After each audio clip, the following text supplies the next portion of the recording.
Kita bicara bisnis sekarang. Sahabat kenal dengan istilah pain point. Benar, pain asal kata dari sakit yang di point, yang ditunjuk. Sederhananya arti terjemahan bebasnya, pain point adalah menunjukkan di mana tempat yang sakit. Dan dalam istilah bisnis ada yang namanya pain point. Pasti ada yang saat ini menggeleng-gelengkan kepala yang bisa diartikan belum tahu. Baik, kita lanjutkan. Proyek, bisnis, atau pekerjaan, kalau kita tidak bisa menemukan pain point yang tepat, itulah yang membuat sukses rate-nya rendah alias gagal atau lama. Sekali lagi, keterampilan menemukan pain point adalah kunci sukses. Bisnis bisa kembali modal dalam 5 tahun, bisa kembali dalam 1 tahun, atau bisnis bisa rugi, tidak pernah kembali modal hanya karena salah mengidentifikasikan pain point.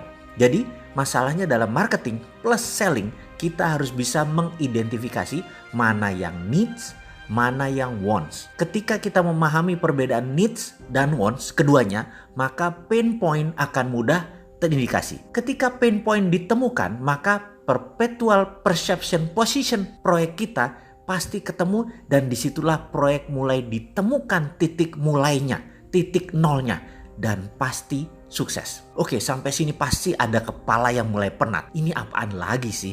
Emang berbisnis itu segini rumit ya? Pantas hanya sedikit yang mau menjalankan. Nah, itu si engkoh-engkoh di pecinan gak belajar beginian, tapi pada jadi juragan kaya-kaya tuh, pedagang kain orang Padang di Tanah Abang, juragan warteg Bahari Tegal, gak belajar beginian di kampungnya, rumahnya bersusun-susun, tingkat gedong semua kayak di Jakarta, mobilnya banyak, kaya semua, gak belajar beginian. Ada yang komentar begitu, dalam hati sih kayaknya. Sementara ada yang lain lagi, para mantan pejabat Pemda, mantan bupati, para mantan gubernur, mantan bos BUMN, mantan anggota DPRD, DPR, yang gajinya mungkin belasan juta tapi punya miliaran uang di kantong mereka, dan mereka gak ada tuh yang belajar beginian, tetap aja pada kaya-kaya. Lupa, bentar, kita gak bicara memanipulasi jabatan ya. Oke, kita ralat, kita balik ke bisnis. Bener, mereka tidak belajar hal ini, yaitu para pedagang kaki lima, engkoh-engkoh di pecinan dan lain-lain. Benar, tidak belajar. Tapi mereka melakukannya. Dari ratusan proses, bahkan ribuan proses mereka jalani dari usia belasan hingga sekarang, misalnya usia mereka 50-an, sudah 30 tahun, sudah 40 tahun, sudah ribuan proses bisnis dilalui, dan sudah terbentuk perpetual perception position di kepalanya tanpa melakukan analisa data. Hal itu sudah masuk pikiran bawah sadar dan sudah masuk dalam snap judgment decision. Itu artinya mereka belajar juga, hanya secara tidak sadar dengan melalui perjalanan dan pengalaman hidup mereka. Seseorang dengan insight dalam tanda petik bisnis yang dalam tadi, jika melihat sebuah tempat usaha, dalam sekejap mereka bisa tahu, ini akan jadi besar, ini pasti gagal, ini bakalan hanya jalan di tempat. Matanya dengan cepat menemukan titik pain point, otaknya dengan cepat menemukan di sini needs-nya. To make story short, wants atau keinginan itu adanya di pikiran atas sadar atau dikenal dengan istilah conscious mind. Needs atau kebutuhan berada di pikiran bawah sadar atau dikenal dengan sebutan subconscious mind. Kita semua tahu bahwa conscious mind itu memberikan kontribusi hanya 12%. Sementara subconscious mind memberikan 88% kontribusi kepada kehidupan. Namun subconscious punya kelemahan. Mereka tidak punya value, tidak punya perception. Jadi Anda harus mengenal apa itu subconscious, karena disinilah kunci sukses Anda. Maaf, data lengkapnya nonton aja di video Sadar Kaya Advance. Kita lanjut ya. Hubungannya dengan marketing plus selling jadinya apa? Keputusan membeli.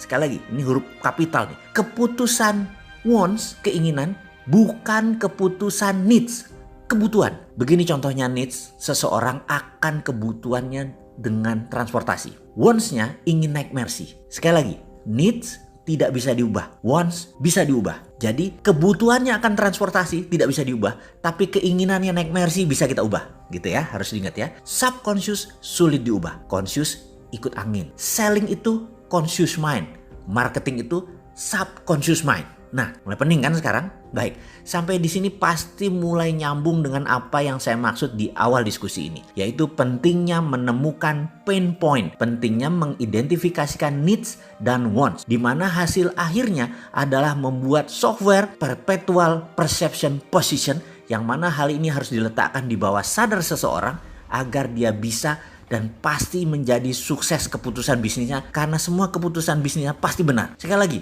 saya memberi ilustrasi. Needs, wants, pain point, perpetual perception position dalam sebuah pemahaman. Jadi semua pelajaran di awal kita ulang dalam sebuah pemahaman. Seseorang tinggal di Cibubur, kerja di Jakarta. Setiap hari dia bersama 2 juta manusia yang lain berangkat pagi hari. 2 jam sampai 3 jam sehari dia habiskan waktu di jalan untuk berangkat kerja. Kebutuhannya memindahkan dirinya dari rumah ke tempat kerja adalah masalah transportasi, itu adalah needs. Setiap hari dengan kendaraan umum dihabiskan waktu 2-3 jam.